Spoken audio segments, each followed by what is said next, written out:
Her new media interests are shared with ministers through her blog, acyberpilgrim.org, and via Twitter.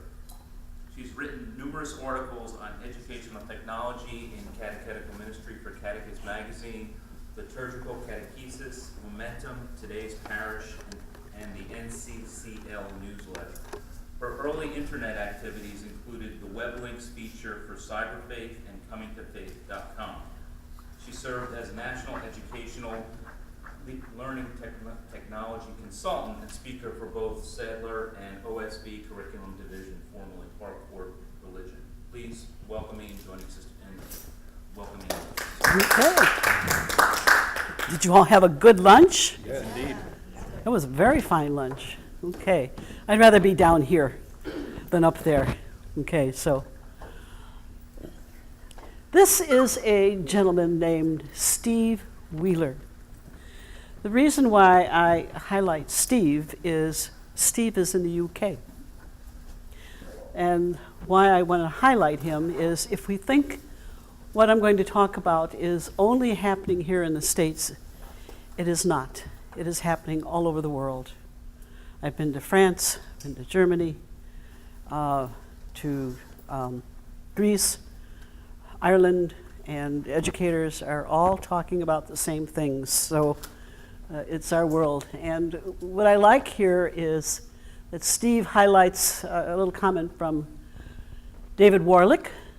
For the first time, we are preparing students for a future we cannot clearly describe. And I think we have faith students that are in a future that we don't quite know how to describe it. So I think what's going on in both worlds is very important.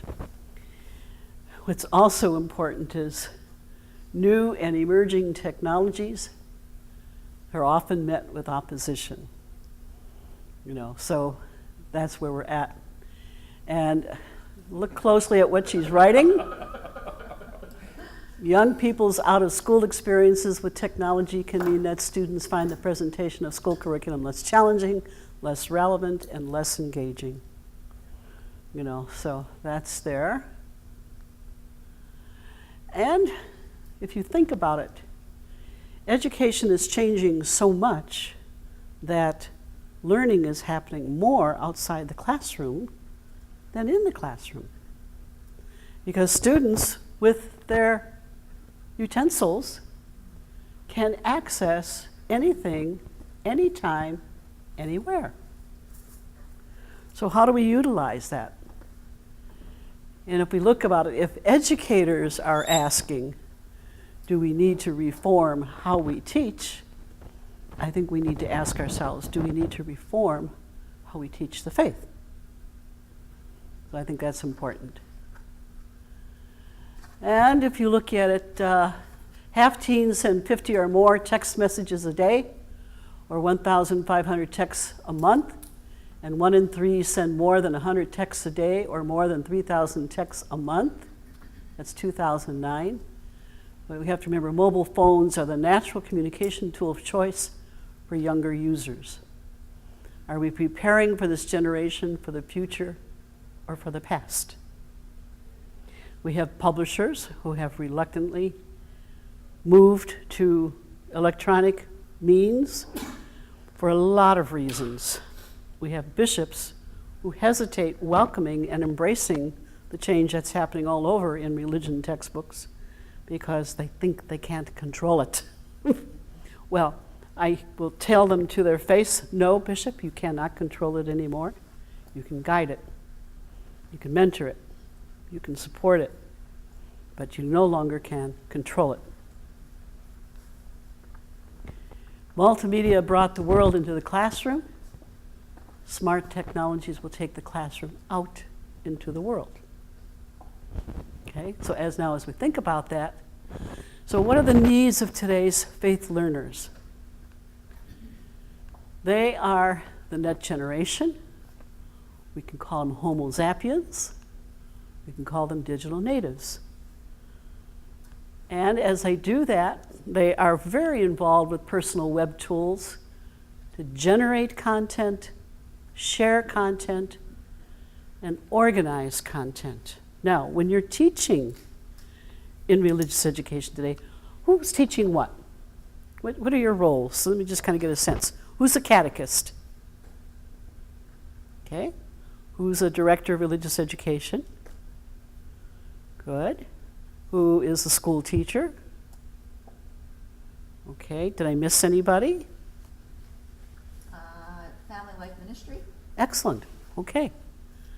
Sacramental Coordinator. Sacramental coordinator. Okay. Is everybody in some shape or form doing sacramental coordination? Mm-hmm. Okay. Now, when you think about this over here, think of how you're teaching right now. How are they generating content?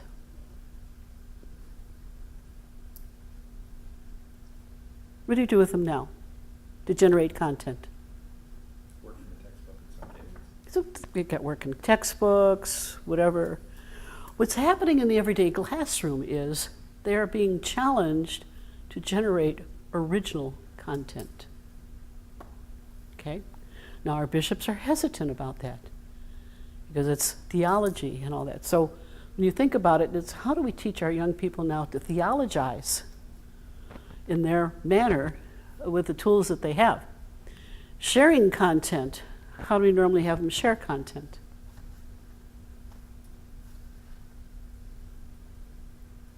Hand in their papers. They hand in a paper. Questions. They answer questions.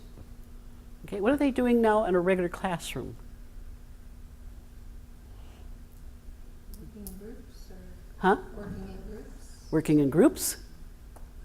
Okay, A lot of them do have those tablets now that they have tablets. They're creating blogs. They're writing in blogs. Okay, they're creating digital stories.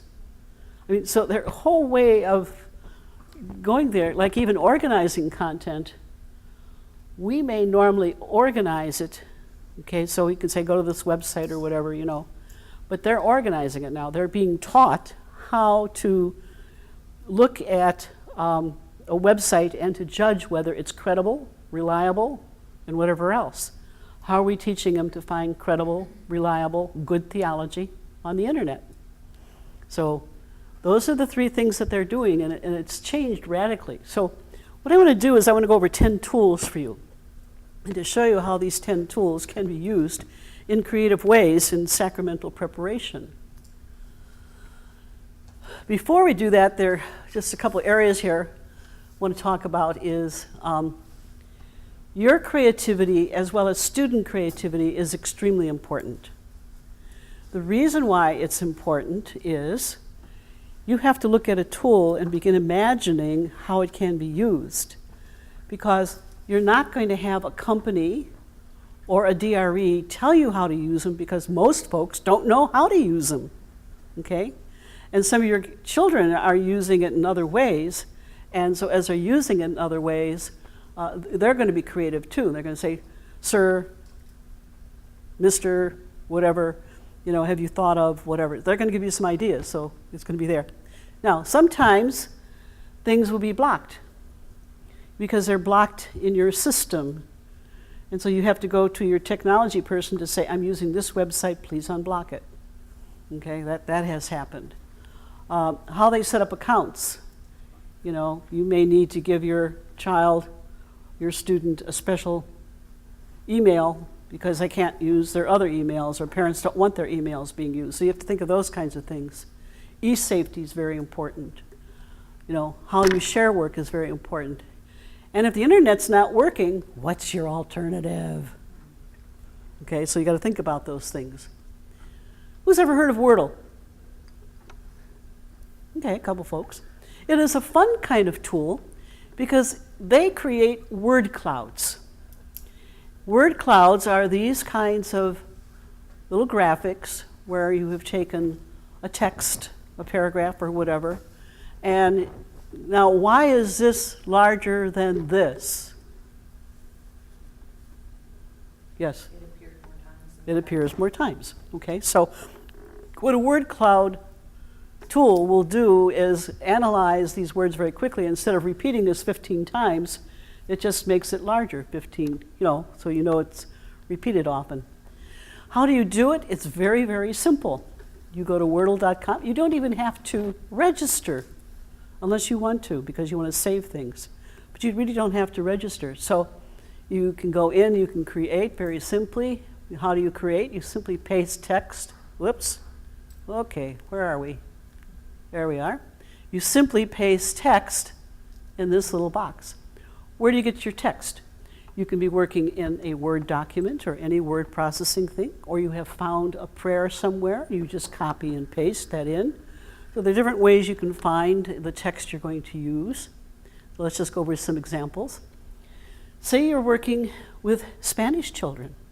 You have found the prayer in Spanish somewhere. You copy and paste it. It looks like this. Now, how would you use it? How would you use this?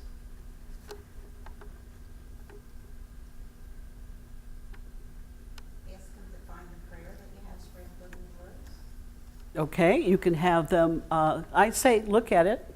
In other words, it might be we're at the prayer table, and I've got this in the background over here, and I put it up as a starter, and I say to the children in front of me, saying, what prayer is that? Ah, the Our Father. Padre Nuestro. Okay, let's pray together. Padre Nuestro, da-da-da-da-da. Okay, so that's there. It can be used simply as identifying, because you can also do it with saints. Now, this becomes a little more challenging. So look at this now. Which saint am I talking about? Who do you think? And maybe the night before, or the week before, I've given them 5 links to 5 different saints. Okay? Because you can go on site and have 5 different saints. And what I've done is I've took the text from that particular saint that they would have read that week sometime, and now I put it up here and I say, okay, what saint did you study last week? Any guesses? Peter? No? It'll be characteristic over here. Look at some of the characteristic words.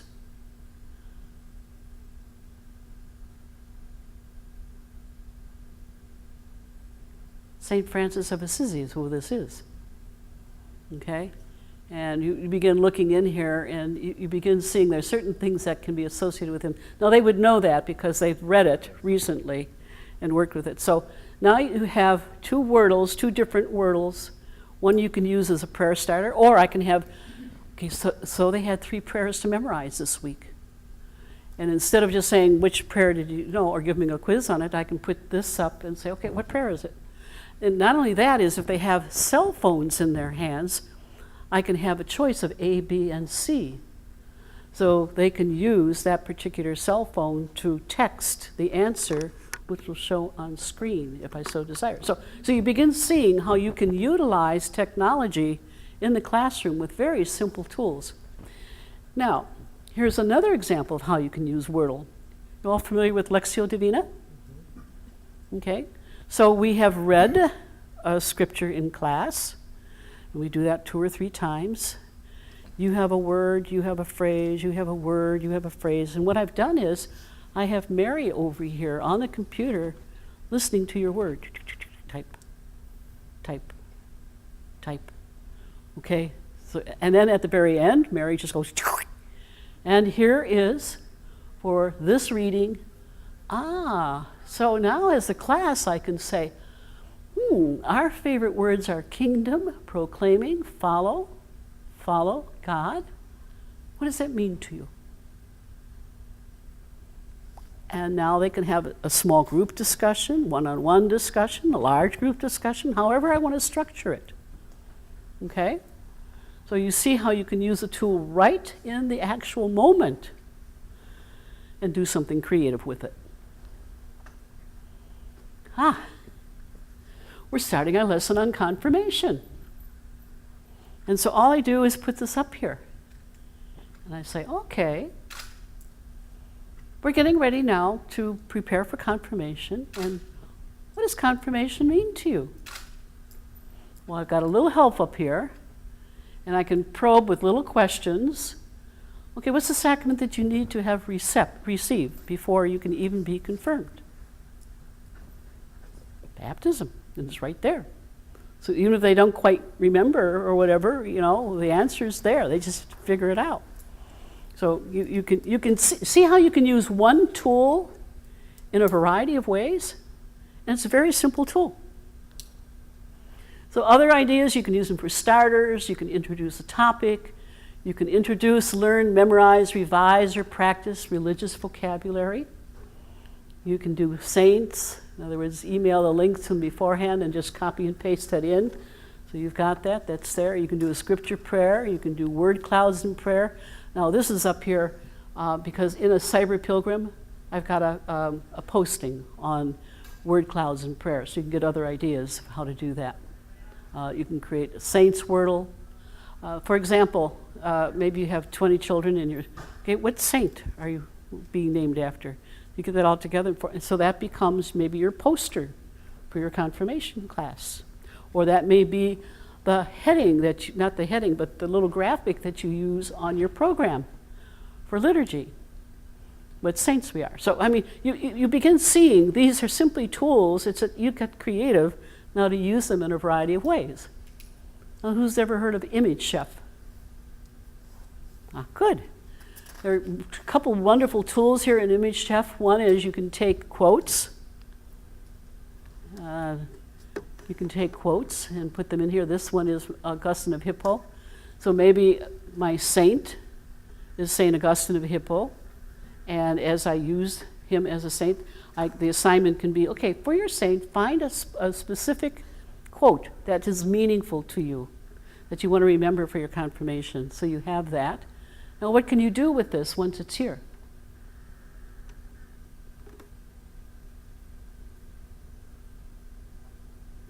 Do you have a class Facebook page maybe, or a parish Facebook page? Okay. What you can do is have them do a copy and then whatever and make an image, a JPEG image out of this, collect the JPEG images, give them over to your webmaster in the parish and say, between now and our confirmation date, would you please post these on the Facebook page? Okay? Another form to this is using what they call visual poetry with this tool. So you choose visual poetry. Here you have to create an account, but your visual poetry becomes a form. In this case, it's a cross form, and they can copy and paste their prayer or whatever they're using in there.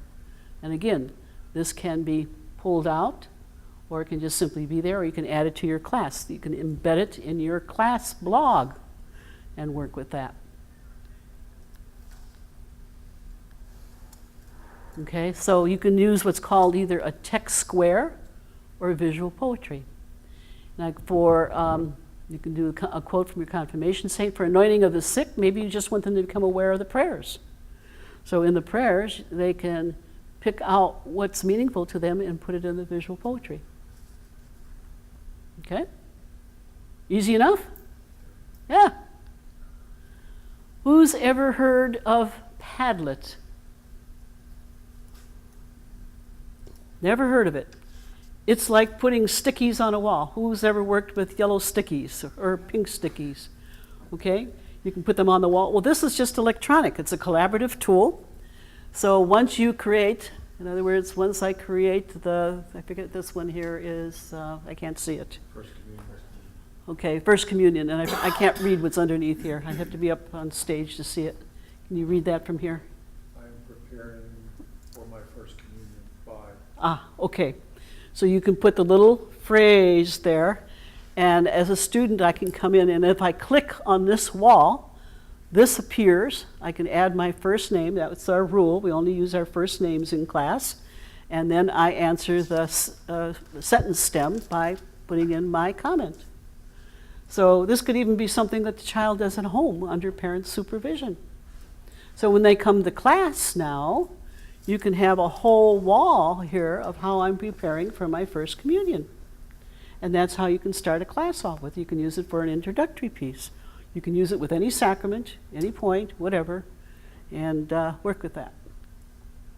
Very easy. You just simply create an account by answering the little thing here, and then you build your wall by clicking on this, and then you alter the wall by clicking on here and add whatever you need in it. So it's very simple steps. In So that you- case, would each of the students need an account or just the teacher? Just a teacher, okay? Because once a student clicks on it, once you give them the URL to click on it, they just click on it, the little box comes up, they type their name in, put their comment in, and they're done. Yes? I can see this application being very useful for kids with learning disabilities that have a hard time, reading, just, That's collecting right. their thoughts and writing, that have a hard time writing. That's right. That's right. And you don't have to take up class time. You can send that URL to the parents and to the student. I'd send it to the parents. Simply say, please invite your daughter, your son, to click on this wall and answer the question that is here. Only put their first name, da-da-da-da-da. Their study guide, That's right. yeah. Yep. So you begin seeing there are all kinds of ways you can use it. I mean, just, I say use your imagination today. The tools are there. Most of them are free, or very low cost. And that low cost is nice, okay? So you can get, so you've done a thing on reconciliation. Well, now I just want them to give me the key points. What do you remember? What do you remember from today's class? And again, you can do that at home. Johnny, what do you remember from today's class? Da-da-da-da. And they can either go back to the book to remember or whatever, but it reinforces what they're learning. Okay, and it's a collaborative tool. This one is on Eucharist. Can someone help me read the small print here? Using the internet, locate a video or website that helps you understand the sacrament of the Eucharist. Before or after you post the URL, briefly describe what you have learned about the Eucharist from this website. Okay, or this video. could be an upper age student, your junior high students maybe. And what they can do is once they find it, add the link onto it. It shows the website or the movie that's there. They've got their name, and then they've got their comment over here. So what you're doing is, first of all, you're teaching them how to find information. It's giving you a chance to look at it. And then afterwards in class, you can talk about what are some of the best websites that they have discovered and talk about why they are good websites. So you see, you're teaching them not only about their faith, but you're teaching them how they can find good things about their faith throughout a lifetime. Because everything's not in their textbook anymore.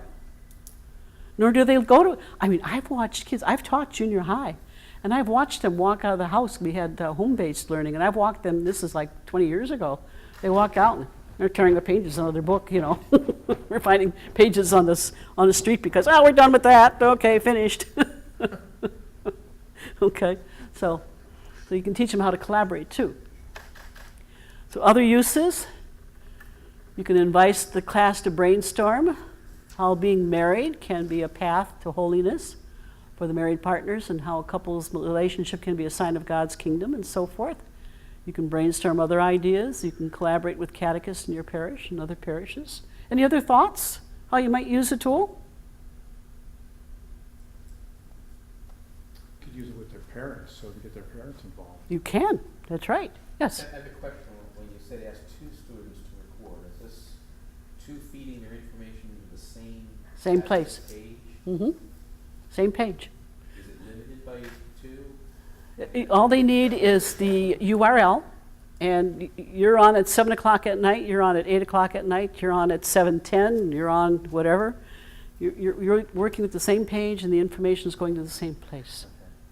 That's what they call a collaborative tool. And often you can be on at the same time in different locations. Okay? Who's ever heard of Animoto? One of my favorite tools. You heard about it before. In your morning session. That's right. This is one of my favorite tools. You can upload photos or videos. 30 seconds are free. And if you have a 1-year account, it's like $30 or $50 for the year. And you can make 10-minute videos. I love it because it just does things very nicely. It's very simple to create an account. You basically click on create an account.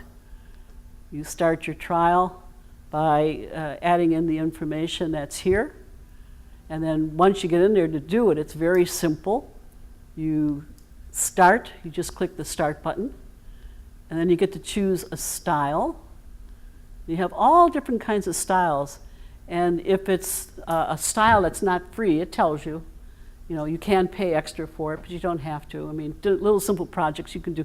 I find it challenging to even work with adults and have them create 30-second videos, you know, because I teach them, and I've done it in 45 minutes, to how to do a script, find what you need, put it together, and show it off. 45 minutes. They've done it. And it's fascinating, some of the really neat little videos they create in 30 seconds. You know, so imagine what your young people can do doing something like this. And it's very easy. And once you click create, it brings you to the point over here. And what does upgrade mean? Because sometimes you'll end up over here. That simply means that you've chosen something that costs. So you just go back and unchoose it and choose what doesn't cost. Okay, because there are, when you create over there, there's upgrade simply means you can, see, here's your free version, here's your pro version, and here's your like business version. You know, so can you see the amount up there? $5. Yeah. Okay, so you know, it's a very inexpensive tool if you want to do videos beyond 30 seconds, and you can create all kinds of them. There's no limit. And you can add your images. It's very simple. You click on your add images. You have your options. You can get your images. They provide images for you, or you can add your own images. Yes? On that, the free version is 30-second videos. Is there a limit to how many of them you can do? Nope. As long as you create your account, you can make 10, 30-second videos, whatever.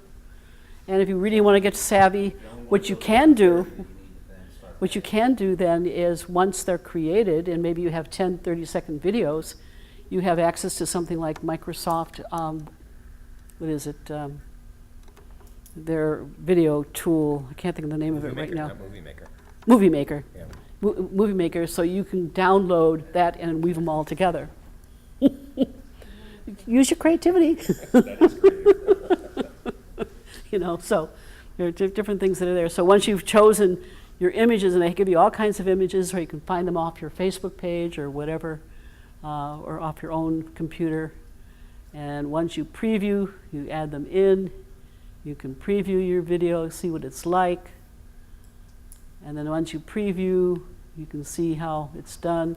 What's interesting is, this is the one I talked about this morning with Joseph. You begin seeing comments that people have added in there. You can see the stats right there, how many have looked at it. This is where the question is at. You can post it onto Facebook or Twitter or the other places over here. You can even post it onto YouTube. So it's a very, very versatile tool, and you can do some very creative things with it. You can baptism ceremony, your parish Facebook page with video created by parish youth. You can do confirmation projects, again, parish Facebook page with video created by Confirmande. You can do reconciliation. Maybe you just want them to learn what the examination of conscience is.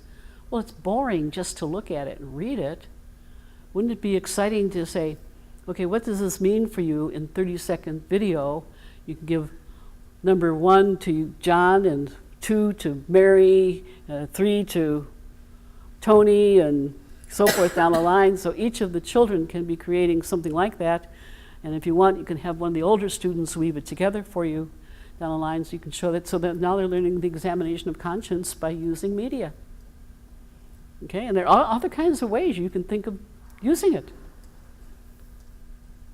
Who's heard of s'more? Don't you love the names? S'more. S'mores for me were taking marshmallows, roasting them, and putting jiggle and graham crackers. But this is a wonderful program to create flyers. Now, what can you do with a flyer? All kinds of interesting things, and it's very easy. A simple way to create the account, very simple. And once you create the thing, you have a new flyer to create. Just start creating a new flyer. Now, once you have a flyer, this is what, I took this content from this area and created this. This was for adult confirmation. Which would you prefer? Why?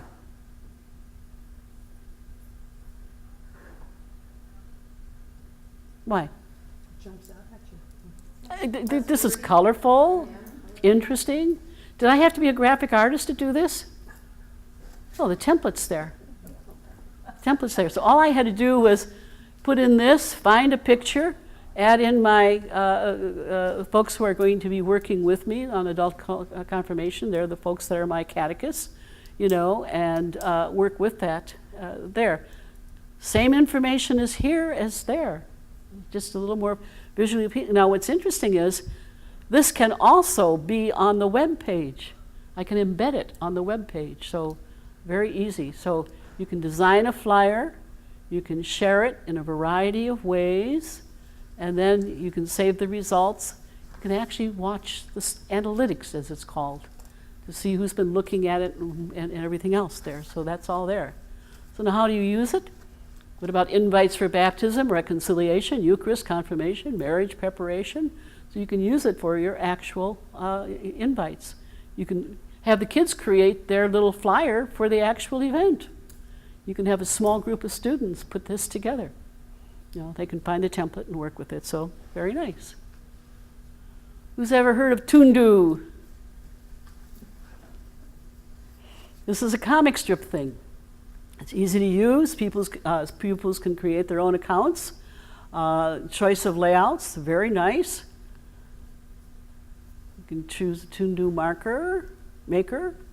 And you do that, you just choose that. And you've got all kinds of layouts to choose from.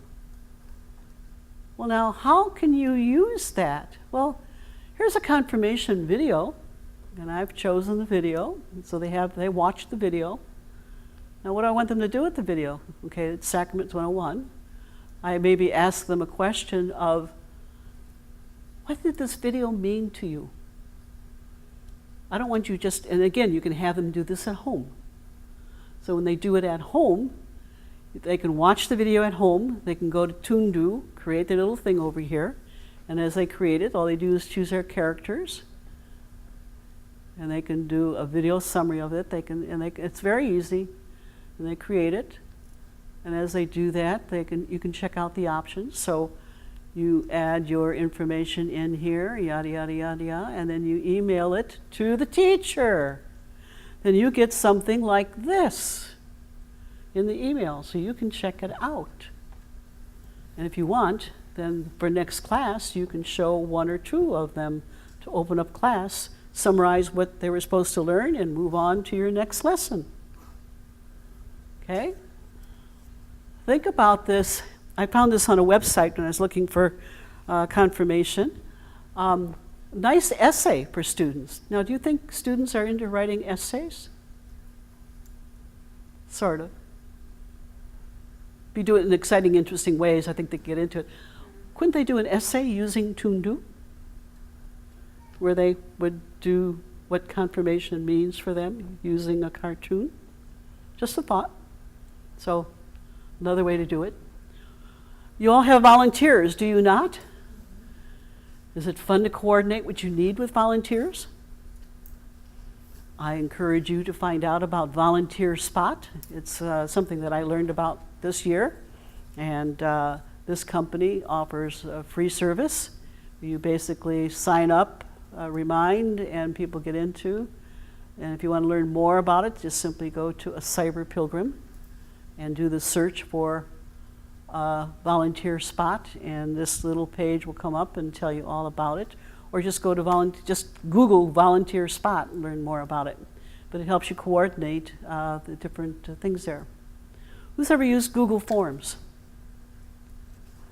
Who's used Google Forms and Flubaroo together? Google Forms and Flubaroo together are great. I can use Google Forms to create maybe a quiz, a 5-point quiz, and so I can send it home. Okay, I want to see what they remember from class. But with Flubaroo, by attaching it onto it, I can go in when they've all answered it, click on Flubaroo. Flubaroo grades it, puts it all there. They have their email, whatever. And I can send them immediately their response with my personal note to them. Isn't that cool? Hey, Johnny, you got all right. That's terrific.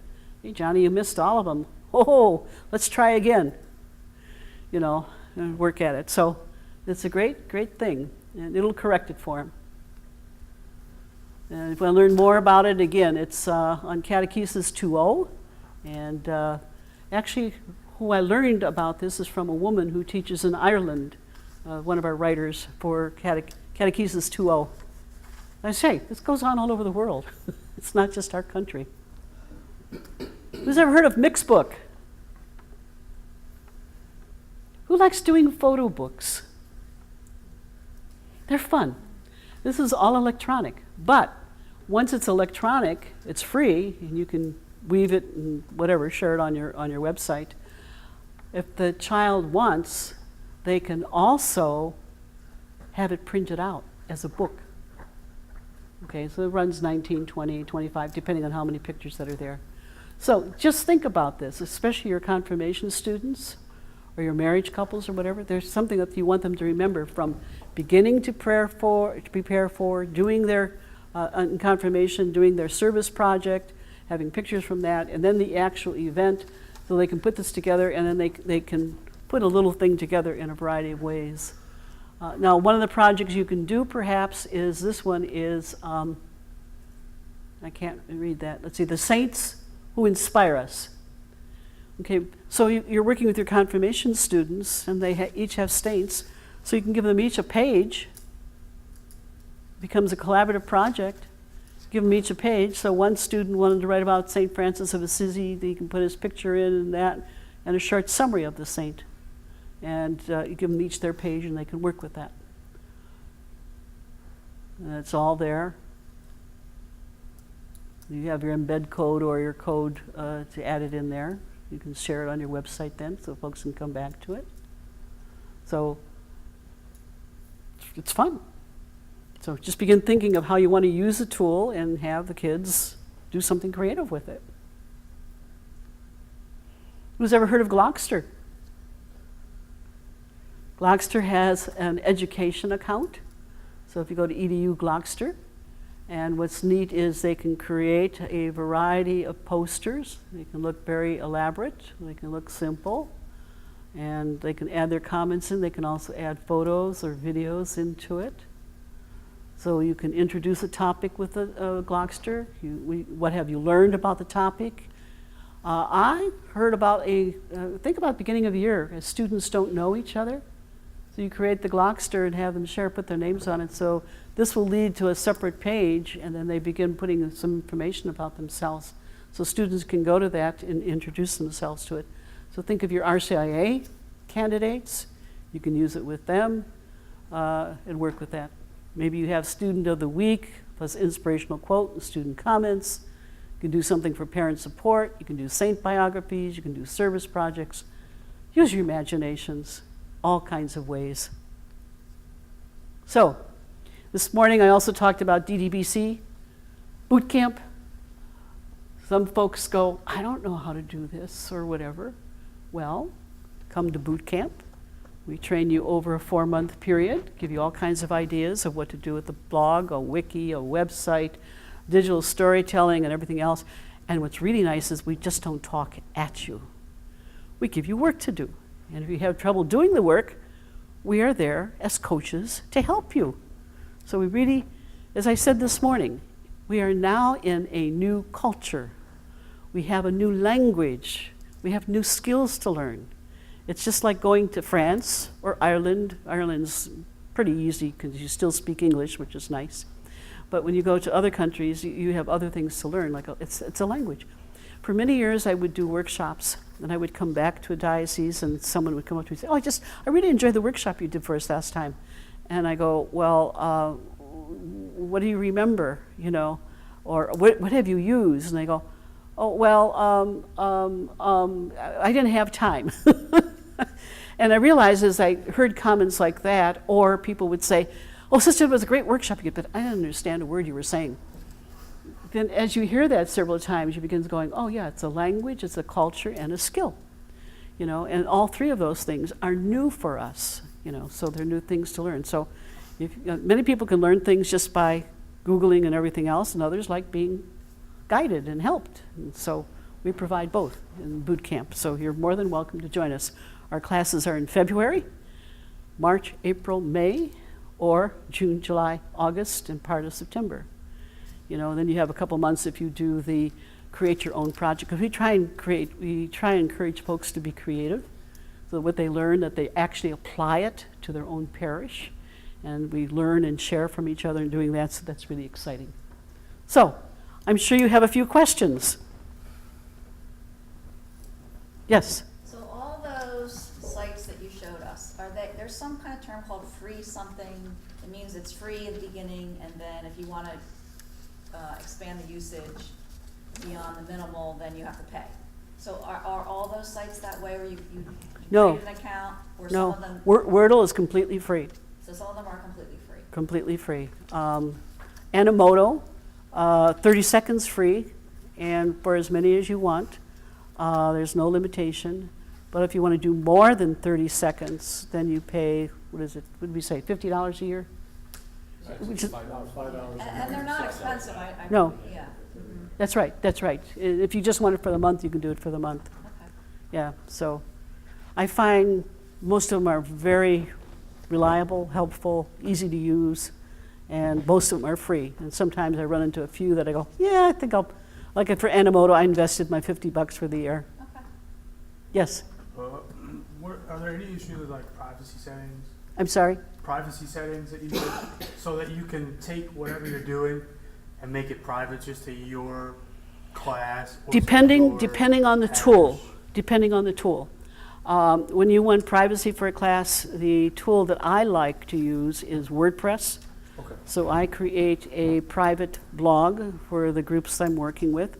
They have their word to use into it, so anything I add into that becomes private, and it's only accessed by them. But it may be, if it's something that's like Animoto, I can add that to that, but if it's on Animoto already, it's already open on the web to anybody, but on the blog, it's private. Okay. Okay, so you have to think of the tools you're using. Sometimes it's private, period, or sometimes it's open to anybody. Depends on the settings that you put in there and what they allow you to use.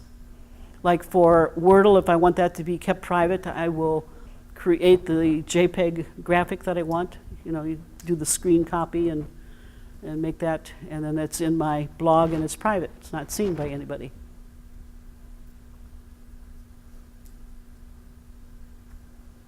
Yes? I do periodically do a session with religious education kids on breaking open the coming week's scripture. Mm-hmm.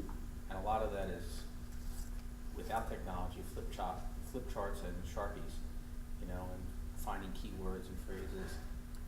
For that kind of an approach, what tools that you've talked about here, if you were to do that, what tool would you go to first? When you walk into the room, what's available in the room? Flip charts and markers right now, but I can bring a laptop, I could bring in a projector, I could have internet access wirelessly. Okay. So if you can bring in your projector and have internet and whatever else of that, you can either use your laptop or you can use an iPad if you have. You can create those things so that they're accessible to you. Is there a way to do that? Because, you know, the 8th grade confirmation kids, for example, they're all armed with cell phones as well, probably. Mhm. Is there a way to engage them in one of those tools interactively? Instead of telling them to put their cell phones away, tell them to take your cell phone That's out. right. That's right. That's right. Amy Barber, when she did the first course with us, she worked with junior high students, and she began just realized that 8 out of the 10 kids had some kind of tool in their pockets, and so she began using it. And those that didn't have, she just had them work together as a pair. And so she had them doing Animoto videos. She had them doing, there's a tool, I forget the name of it right now, where she just projected on screen which she wanted them to answer to, and they texted that particular number, so right on screen they could respond to that. Poll Everywhere, I think it is. Poll Everywhere is another tool. You create your PowerPoint, that's there, the template's provided, and in that template you can do your questions, and so your correct answer is there. And they see it right on screen, and they're all texting it out, and it's right there.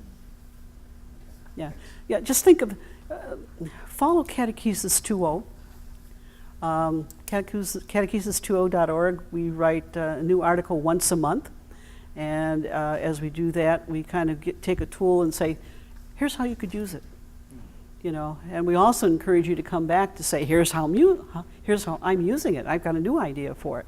You know, because in our culture today, the more we can share with each other, you know, my brain only thinks of so much, your brain thinks of so much, and if you begin putting it together in a collaborative way, well, then all of a sudden we go, oh, gee, I never thought about that. Oh, look at that, that's pretty cool.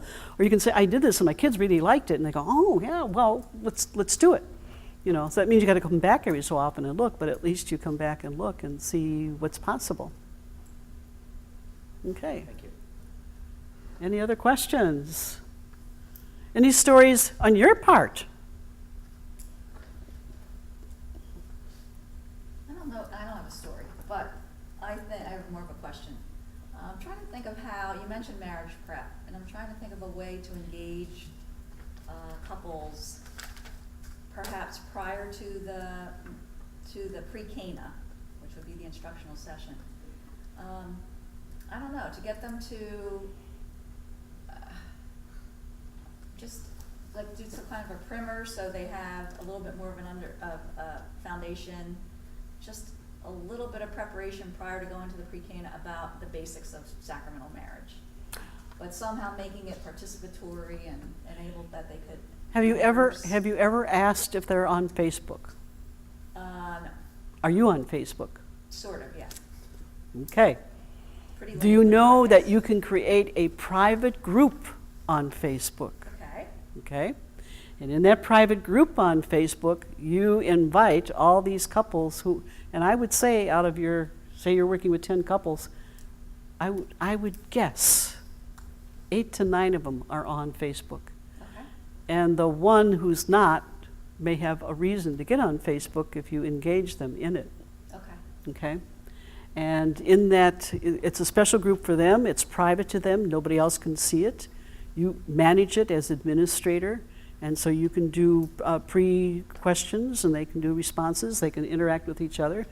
I would start out simply, if it's pre-Cana, introduce yourselves to one another. Who are you? You know, let them introduce themselves, and then have a little question. Maybe you want them to watch a video. You can link a video into that. They can watch a video together. There's some great videos about marriage on Busted Halo. Oh, yeah. I know. Yeah. You know, so already they can do some of that. They can comment on it, whatever. Now, one of the things, if there was a description, one of the things I said I would cover in this workshop would be flipped classrooms. Have you heard about flipped classrooms? Anybody using a flipped classroom? Okay, I would say, all of a sudden afterwards, as I was preparing, I went, oh God, what did I put myself into? I wrote that down because something you said earlier reminded me of, you know, this technology. That's right. Using it as a flipped classroom. Right. Well, as I'm watching everybody here, I'm glad I didn't just start with flipped classroom, because to do a flipped classroom well, you have got to be comfortable with technology, and you have got to understand the tools, and you have to use the tools on a regular basis already. Because if you don't, all of a sudden flip your classroom, which simply means I'm now at home, so I'm learning everything at home. And then when I come back to the parish, I'm coming back to the parish for a different reason. Okay? Father Lope Lesigas from, he's in Upper Saddlebrook, New Jersey, Presentation Parish in Upper Saddlebrook. 3 years ago, they flipped their whole classroom from K through 6. When he showed me what they had done, absolutely marvelous. But the child now is learning at home with their parents. They come now to the parish for retreats, social ministry, service, and other things. They're not coming for class anymore. So they have flipped the class. But it has taken a whole team of people to do it. You know, so if you're going to, and I just met a high school catechist, 2 of them, in California about a month ago, where they have flipped their classroom. So the kids are learning their books and all that at home. Then they come to the classroom and they're doing other things. They're doing activities. I saw that. I sat in on the class when I was out there. And it's absolutely, but you really have to become a creative teacher. And it's very time consuming. You know, so you know, when you decide to flip it, just be ready. You've got to be comfortable with technology. You have to know the tools, and you've got to be ready to interact with your students. And so when you come back to the parish, what creative things are you going to do them that's not teaching? That's fun. Or hands-on. That's right. Yeah, yeah. So we're thinking about doing a whole seminar this summer on flipped classrooms. So people who are really interested in it, we're just thinking we'll do something, because it's going to take it's more than an hour. I can't teach you a flipped classroom in an hour. It's even useful if, you know, coming off the winter we had when kids were out of school so That's right. often, they That's can right. get online and get their lessons. And That's right. That's right. And the only publisher I've ever seen really weave technology well into what they're doing is an Irish publisher, Veritas. They have a junior high series. And in the junior high series, they have a blog and other things that the children do electronically that go along with that. In fact, that was a series that the high school teachers were using with their students because it had so much to it. Veritas, Veritas. So at the junior high level, junior high, high school.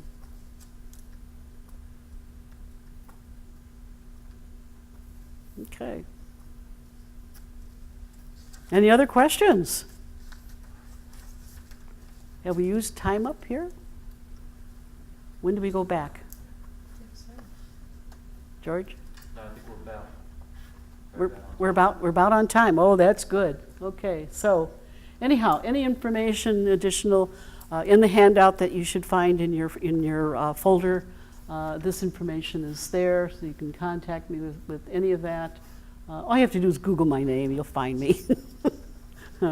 So you can look at that and see anything else there. Okay, so anyhow, it's just been a delight to be with you. I hope I gave you some ideas and some thoughts, and don't be afraid to try. Just, you know, look for the tools, try them out, and then let your imaginations go to say, what can I do with this? we have our kids design their own confirmation T-shirt that they wear on their retreat, and one of them did the word cloud with all the That's right. confirmation Yep. verbiage, and it turned out beautiful. Mm-hmm. Yeah. So what are you doing? For confirmation. Uh-huh. Nothing with technology, that's why I'm here. Oh, good. Yeah. So have I converted you? Well, we've used some busted Halo stuff, but Uh-huh. not too much. But it's kind of, it can be difficult because we have about 150 kids and they all come at once. So I'm gonna have to put them into smaller subsets to Okay. be able to Good. really do. Begin thinking too of how you can send them home Right. to do some things and come back. Right. You know, you have to think of what your environment is like. You know, will my environment handle 100 students working on Wi-Fi? Right. May not. Crash it probably. Yeah. I mean, because some systems aren't set up for 100 on at the same time. Right. You know, so you have to think of all those little things. You know, but maybe you rotate the groups around. There's only 25 at a time doing Yeah. something. So, you know, you think of your circumstances, you think of your audience, you think of the tools that are there, you think of your catechists, are they ready for it, you know. So you have all kinds of things to deal with when you begin integrating technology into what you do. And you've got some nice ideas to do with your confirmation students, Father. Hope you, Oh, we've had some fun. good. You've given me a lot of, I need at least 3 more years of confirmation classes for all Oh. the stuff you do today. Good. You have my information. I mean, anytime you want to contact me or whatever, please don't hesitate. You know, if I'm on the road, I may respond slower, but normally within 24 hours you'll hear from me. Okay, so, well, I think we are finished for this afternoon. I want to thank